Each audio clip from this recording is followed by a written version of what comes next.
Jack আমাদেরকে বলে জিমে অনেক ভিলেন থাকে, যেমন আমার জিমে অনেকগুলো ভিলেন আছে।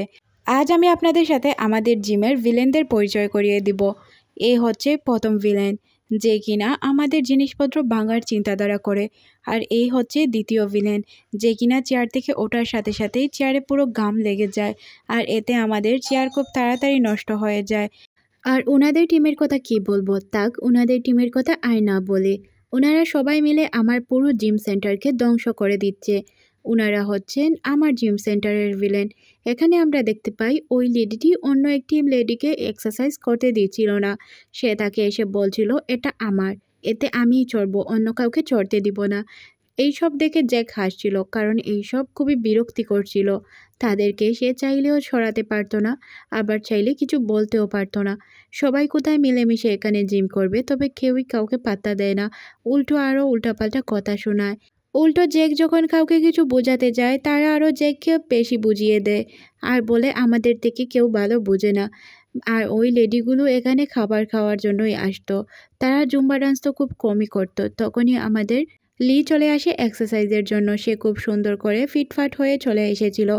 তখন জ্যাক তাকে জিজ্ঞাসা করে আজকে থেকে কি শুরু করে দিবেন। তখন সে বলে অবশ্যই আজকে থেকে শুরু করব, আমি তো তৈরি হয়ে এসেছি। জ্যাক লিকে বোঝায় এক্সারসাইজ করার জন্য। সে তাকে বলে তোমার একদমই মাসেল নেই, যদি তুমি মাসেলস বানাতে চাও তাহলে তোমাকে এক্সারসাইজ করতে হবে, আর তাও নিয়মিত করতে হবে। একদিন করে ছেড়ে দিলে হবে না। এক্সারসাইজ না করলে বডি একদমই ঠিকঠাকে ব্যালেন্সে আসতে পারবে না। এই যে তুমি কাজ করতে পারো না, দৌড়াতে পারো না, যে কোনো ভালো ড্রেস পরতে পারো না, সুন্দরভাবে মেকআপ করতে পারো না, এইসব তোমার বডির জন্যই। তোমার বডি যদি ঠিকঠাক থাকে তাহলে তুমি যে কোনো কাজ একদম কনফিডেন্টলি করতে পারবে। এটা আমার কথা না, এটা সবার কথা। এটা সব ধরনের লোকেরাই বলে থাকে। যেমন আমি আগে কিছুই পারতাম না, এখন আমি খুব ভালোভাবেই সব কিছু পারি। আমি অনেকগুলো মেডেল জিতেছি। লি যখন ওয়েট মেশিনে তার পা রাখে, সে তো ভয় পেয়ে যায়, কারণ তার ওয়েট অনেক বেশি দেখাচ্ছিল। তখন সে তার সাথে থাকা অনেক জিনিসপত্র খুলে ফেলে আর বলে এখন আমার ওজন একদমই কম দেখাবে। যখন সে আবারও দাঁড়ায় তখন দেখতে পায় অনেকটাই ওজন দেখাচ্ছিল। তখন সে বলে আচ্ছা আমি একটু আসছি, আমি ওয়াশরুম থেকে আসলে হয়তো আমার ওজনটা আরও কমে যাবে। সে ওয়াশরুম থেকে আসার পরও দেখতে পায় তার ওজন অনেক বেশি। ওজন বেশি দেখে সে তো একদম চিৎকার করতে শুরু করে। তখন বলে আপনার মেশিনই নষ্ট। জ্যাক বলে মেশিন নষ্ট না, এটা তোমাকে ফেস করতেই হবে। তোমার ওজন যদি তুমি না দেখো তোমার চিন্তা থাকবে না, আর তুমি ওজন কমাতেও পারবে না। এখানে আমরা দেখতে পাই সে সারাক্ষণই খাবার খেত। সে এতটাই অলস ছিল 10 মিনিটের রাস্তাও সে হাঁটতে পারতো না। সব সময় গাড়ি করে চলে বেড়াতো। আর অফিসের যদি কোনো কাজ হতো তাহলে সে নিজের চেয়ারকেই ঘুরিয়ে ওই জায়গায় নিয়ে যেত। এইসব শোনার পর জ্যাক তো অবাক হয়ে যায়। বলে এইভাবে জীবনযাপন করলে তুমি কখনোই তোমার ওজন কমাতে পারবে না। আচ্ছা আমি দেখি তোমার শক্তি কতটুকু। তাই সে তাকে ইয়োগা সেন্টারে নিয়ে যায়। শক্তির পরীক্ষা করতে শুরু করে। সে তাকে বসার জন্য বললে সে বসতে পারে না। অনেক কষ্ট করে সে তার পায়ের উপর ভর দিয়ে বসে যায়। বসে তো সে যায়, তবে সে উঠতে আর পারে না। ওঠার সময় সে তার হাতকে কাজে লাগানোর চেষ্টা করে। তবে জ্যাক বলেছিল তার হাতকে কাজে না লাগিয়ে ওঠার জন্য। তবে সে তো একদমই উঠতে পারছিল না। বলে এভাবে আমি কিভাবে উঠবো, আমি তো উঠতেই পারবো না, আমার হাতকে কাজে লাগাতে হবে।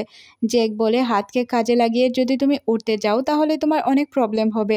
এখন তুমি চিন্তা করো তোমার শরীরে শক্তি কতটুকু। তুমি হাত ছাড়া উঠতেই পারো না, তাহলে তুমি কিভাবে জীবনযাপন করবে। তোমাকে আমি বলি আজকে থেকে কিছুদিন তোমার শরীরে ব্যথা করবে, তবে কিছুদিন পর পরিবর্তন হয়ে যাবে। এক্সারসাইজ করার পর যখন সে পানি পান করে তখন তার অনেকটাই শান্তি লাগে।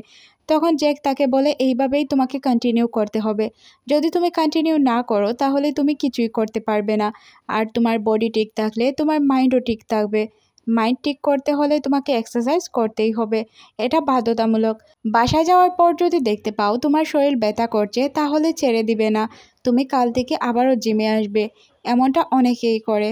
প্রথম দিন ব্যথা হওয়ার কারণে সে জিমই ছেড়ে দেয়, তারপর আরও শরীর ব্যথা হতে থাকে। তাই তোমাকে রেগুলার এক্সারসাইজ করতে হবে। তখন সে বলে আচ্ছা এক্সারসাইজ করে নিব। এখানে তো সে রোবটের মতো হাঁটছিল। তার হাঁটা দেখে তো অন্য একটি ছেলে ভয় পেয়ে যায়। তখন সে জ্যাককে এসে বলে আরে ভাই তুই কাকে কি করলি, এই মেয়ে তো হাঁটতেই পারছে না, তাহলে কিভাবে এক্সারসাইজ করবে। তারপর সে যখন শাওয়ার নিতে যায় রোজি আর তার টিমমেটরা তাকে অনেক অপমান করে। এইসবের পর সে তার বাসায় চলে আসে।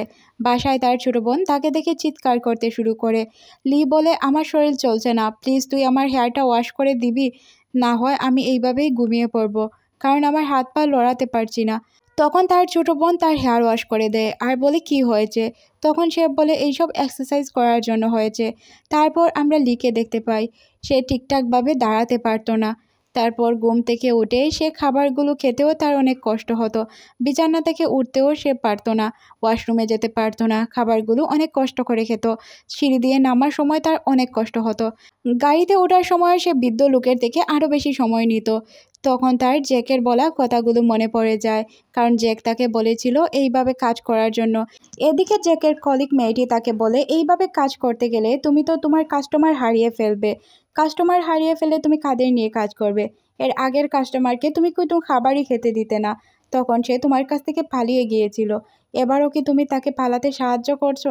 তখন সে বলে আরে না, ক্লায়েন্ট পালাবে না, তুমি দেখে নিও, ও আমার কাছে এক্সারসাইজের জন্য আসবে। অন্যদিকে আমরা লিখে দেখতে পাই গাড়িতে থাকা ইনজেকশন এবং প্লাস্টিক সার্জারির পোস্টারগুলো সে দেখছিল আর মনে মনে ভাবছিল সহজ উপায়ে সে তার ওজন কমাতে পারবে। তখনই বাসের সাথে ধাক্কা খেয়ে তার নাক দিয়ে রক্ত পড়তে শুরু করে আর সে চিন্তায় পড়ে যায়। অন্যদিকে রোজির সাথে একটি মেয়ে একটি আয়না নিয়ে আসে জিম সেন্টারে, যে আয়না দ্বারা সবাইকে শুকনা দেখা যায়। সে আসে আর বলে এই আয়না দ্বারা সবাইকে শুকনা দেখা যাবে। তখন সে ওই জিম সেন্টারে থাকা মেয়েটিকে বলে যে আমার কাঁধে অনেক ব্যথা হচ্ছে, কারণ আমি অনেক ওজনদার একটি আয়না নিয়ে এসেছি। প্লিজ তুমি কি আমার গাড় আর হাতগুলো ম্যাসেজ করে দিতে পারবে? তখন সে বলে অবশ্যই দিব। তখন আমরা জ্যাককে দেখতে পাই যে কিনা মেয়েটিকে বলে আপনার শরীরে এতটুকু শক্তি নেই, আপনি 15 কেজির একটি আয়না উঠিয়ে আনতেই আপনার অবস্থা এমন হয়ে গেল। তাহলে আপনি যদি অন্য কিছু করতেন তাহলে আপনার দ্বারা কী হতো? আপনার মাসল ঠিক নেই, তাই আপনাকে এক্সারসাইজ করতে হবে। রেগুলার এক্সারসাইজ করুন, তাহলে আপনার শরীর একদম ঠিক হয়ে যাবে। তখন অ্যালেক্স বলে আমাদের জিম সেন্টারে একটি সেলফি জোন থাকার প্রয়োজন আছে, যেখানে লোকেরা সেলফি নিতে পারবে, তাই হয়তো আমাদের কাস্টমার আরও বেড়ে যাবে। তখন জ্যাক বলে কি বলছো? সেলফি জোন দিয়ে আমরা কি করব? আমাদের কাজ মানুষের ওজন কমানো। তারপর সে এখান থেকে চলে যায়। সিন শিফট হয় লিয়ের কাছে। লি অফিসে আসলে তার কলিগ তাকে বলে শুনেছি তোমার ব্রেকআপ হয়েছে, তাই কি মন খারাপ? তখন সে বলে না, আমার কোনো মন খারাপ নেই। তখন অন্য একটি কলিগ এসে বলে আচ্ছা, তোমার ব্রেকআপ হয়েছে, এটা তো আমরা জানতেই পারিনি। আচ্ছা মন খারাপ করো না, সব কিছু ঠিক হয়ে যাবে। তখন তার ওই কলিগটি আবারও তার কাছে আসে, বলে আমরা বুঝতেই পারিনি তোমার এইভাবে ব্রেকআপ হয়ে যাবে, সে তো তোমাকে অনেক ভালোবাসতো।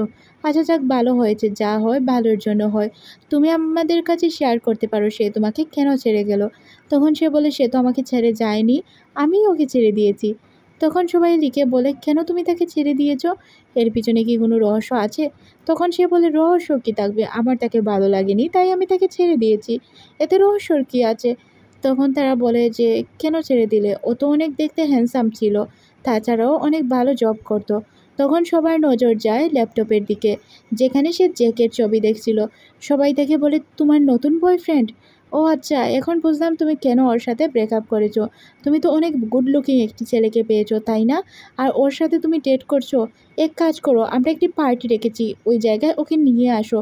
তখন সে কি বলবে কিছুই বুঝতে পারে না। তারপর সে একটি শপিং মলে যায় কিছু কেনাকাটা করার জন্য। তখনই এখানে সে জ্যাককে দেখতে পায়, তবে সে জ্যাকের সাথে কোনো কথা না বলে এখান থেকে চলে যায়। তারপর লি জ্যাকের অফিসে আসে। জ্যাককে বলে স্যার, আমার কিছুদিনের ছুটি প্রয়োজন ছিল, আমি কিছুদিনের জন্য বাইরে যাব।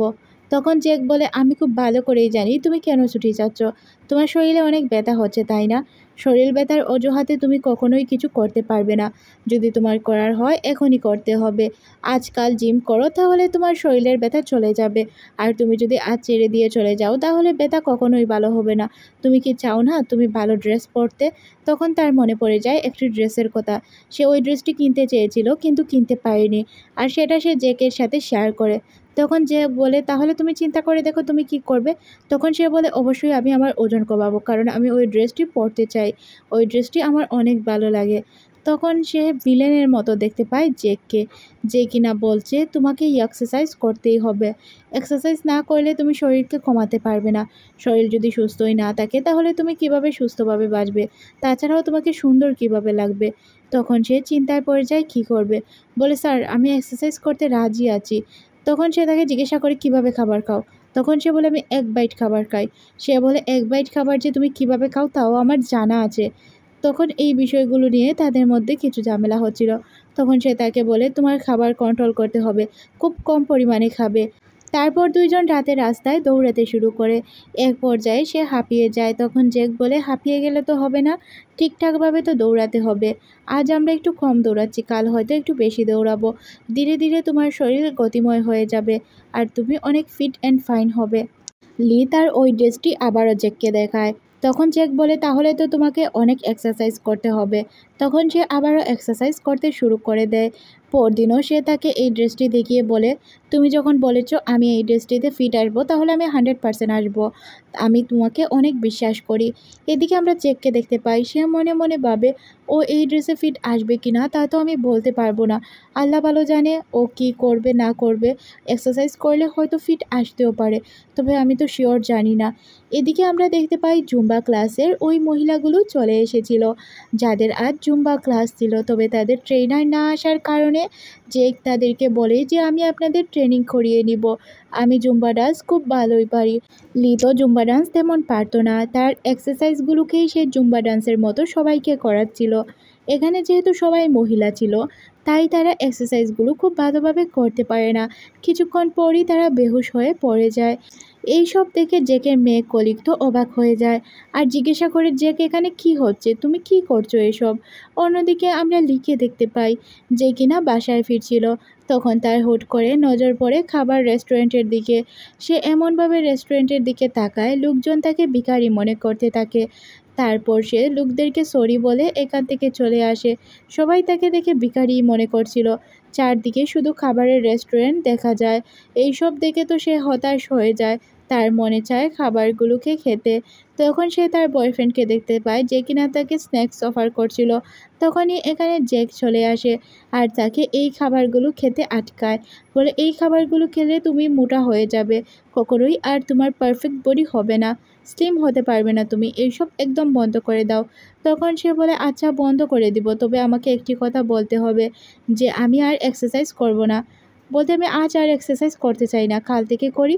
তখন সে তাকে আবারও নিয়ে আসে, বলে তোমাকে এক্সারসাইজ করতেই হবে। এখানে আমাদেরকে লি বলে যে আমি প্রথমে এক্সারসাইজ করতে চাইতাম না, কারণ এইসব আমার একদমই ভালো লাগতো না, বিরক্তিকর মনে হতো। তবে ধীরে ধীরে সব কিছু ঠিক হয়ে গিয়েছে, এখন আমি সব কিছুই করতে পারি।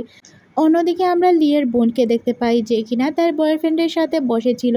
এদিকে লি তার জামাটি পরার চেষ্টা করে, যেই জামাটি পরার জন্য সে এতদিন যাবৎ এত কষ্ট করেছে। জামাটি তার শরীরে ফিট এসেছে, এটা দেখে তো সে খুশিতে আত্মহারা হয়ে বাইরে চলে যায়। তার বোনকে গিয়ে বলে দেখ এই জামাটি আমার ফিট এসেছে। তখন তার বোন ভয় পেয়ে যায় আর বলে কি হয়েছে, ফিট হয়েছে এতে আহামরি কি এর। তারপর সে দৌড়াতে দৌড়াতে জিম সেন্টারের দিকে যায়। জ্যাককে গিয়ে বলে দেখো তুমি বলেছিলে না এই জামা আমার ফিট চলে আসবে, দেখো খুব সুন্দরভাবে ফিট হয়েছে। আমি কখনোই ভাবতে পারিনি এই জামাটা আমি পরতে পারবো, তোমাকে অনেক অনেক ধন্যবাদ। আমি এখন থেকে আর এক্সারসাইজ করব না। লি বলে যদি এখন থেকে এক্সারসাইজ না করো তাহলে আবারও সেম অবস্থা হয়ে যাবে। তখন সে বলে আচ্ছা আমি এক্সারসাইজ করব, তবে তোমাকে আমার একটি প্রমিস করতে হবে, তুমি কাল আমার সাথে বিয়েতে যাবে। তখন তার আশেপাশে থাকা লোকজন তাকে রাজি করিয়ে নেয়। সিন শিফট হয় বিয়ের দিনে। লি আর জ্যাককে অনেক সুন্দর লাগছিল, তাদেরকে দেখে একদম পারফেক্ট কাপল মনে হচ্ছিল। লি তাকে জিজ্ঞাসা করে আচ্ছা তুমি এই জামাটি পরলে কেন। তখন সে বলে এই কোটটি আমার অনেক ভালো লাগে তাই পরেছি। তখন সে তাকে জিজ্ঞাসা করে তুমি না কালকের জামা পরতেছিলে, তাহলে তুমি এই জামা কেন পরে আসলে। তখন সে বলে ওই জামা আমার বোন পরে নিয়েছে, এখন কি করব বলো, ওর এই জামাটা একদম গোপনে লুকানো ছিল, তাই আমি ভাবলাম এই জামাটাই পরে নেই, হয়তো এটা অনেক স্পেশাল। তখন সে বলে আচ্ছা নো প্রবলেম, চলো পার্টি এনজয় করা যাক। লি জ্যাককে ধন্যবাদ জানিয়ে বলে অনেক ধন্যবাদ তোমাকে আমার সাথে আসার জন্য, আমি কল্পনাও করতে পারিনি তুমি আমার সাথে আসবে। জ্যাক বলে এসেছি তো কি হয়েছে, আমার সাথে এক্সারসাইজ করতে হবে। তারা এক্সারসাইজ নিয়ে কথা বলছিল, তাদের কলিগ তো অন্য কিছুই মনে করে নেয়। তখন লি তাদেরকে সবাইকে দেখিয়ে দেখিয়ে তার সাথে কথা বলে, আর সে তাদেরকে দেখার পর জ্যাকের হাত ধরে আর সবার সাথে সে জ্যাককে পরিচয় করিয়ে দেয়। তখন সবাই জ্যাককে দেখে অনেক খুশি হয়, কারণ তাকে দেখতে অনেক সুন্দর লাগছিল। কলিগগুলো বলে তোমরা অনেক সুন্দর কাপাল, আমার না তোমাদের অনেক ভালো লেগেছে। এদিকে আমরা জেককে দেখতে পাই যে কিনা লিয়ের হাত ধরে বসে থাকে। লি হাত ছাড়ানোর অনেক চেষ্টা করে। তখন জ্যাক বলে, তোমার শরীরে এখন পর্যন্ত অতটুকু শক্তি হয়নি যে তুমি আমার কাছ থেকে হাত ছাড়িয়ে নেবে, তোমাকে আরও এক্সারসাইজ করতে হবে। তখনই তার নজর পড়ে তার বয়ফ্রেন্ডের দিকে। সে মনে মনে ভাবে যে ও এখানে কি করছে। তখন সে বলে, আমি আর এক্সারসাইজ করতে চাই না। তখন জ্যাক বলে, কেন এক্সারসাইজ করতে চাও না? তোমাকে করতেই হবে। তোমার বয়ফ্রেন্ডের সামনে তোমাকে সুন্দর করে প্রেজেন্ট করতে হবে আর তাকে রিজেক্ট করতে হবে। তারপর সে তার বয়ফ্রেন্ডের সামনে চলে যায়, তার সাথে কথা বলতে যাবে, তখনই সব লাইট অফ হয়ে যায়। লাইট অফ হওয়ার পর তার শরীরে লেখা ওঠে যে আই লাভ সেক্স। এটা দেখার পর সবাই অবাক হয়ে যায়। লজ্জায় লিয়ের অবস্থা খুবই খারাপ হয়ে যায়। সে নিচু হয়ে বসে থাকে। যখন সে বসতে যায় তখন তার পিছন থেকে জামা ছিঁড়ে যায়। এখন সে কী করবে কিছুই বুঝতে পারছিল না। তখন লি তাকে কোট উড়িয়ে দেয় আর বলে, চিন্তার কোনো কারণ নেই। তখন আমরা লিকে দেখতে পাই সে অনেকগুলো জামা পরছিল, তবে কোনো জামাই তার ফিটিং হচ্ছিল না। শার্টটি পরার পর সে কোট পরে নেয় আর মনে মনে ভাবে, আমাকে কি কেউ দেখতে পারবে? আমি তো কোট পরে আছি। এদিকে আমরা দেখতে পাই পিছন দিকে তার পুরো শার্টই ছিঁড়া ছিল আর সবাই তাদেরকে দেখে হাসছিল, বলছিল যেমন ছেলে তেমনই মেয়ে, তাদের অনেক ভালো মানিয়েছে। পাগলের সাথে তো পাগলকেই ভালো মানায়, ভালো মানুষকে নয়।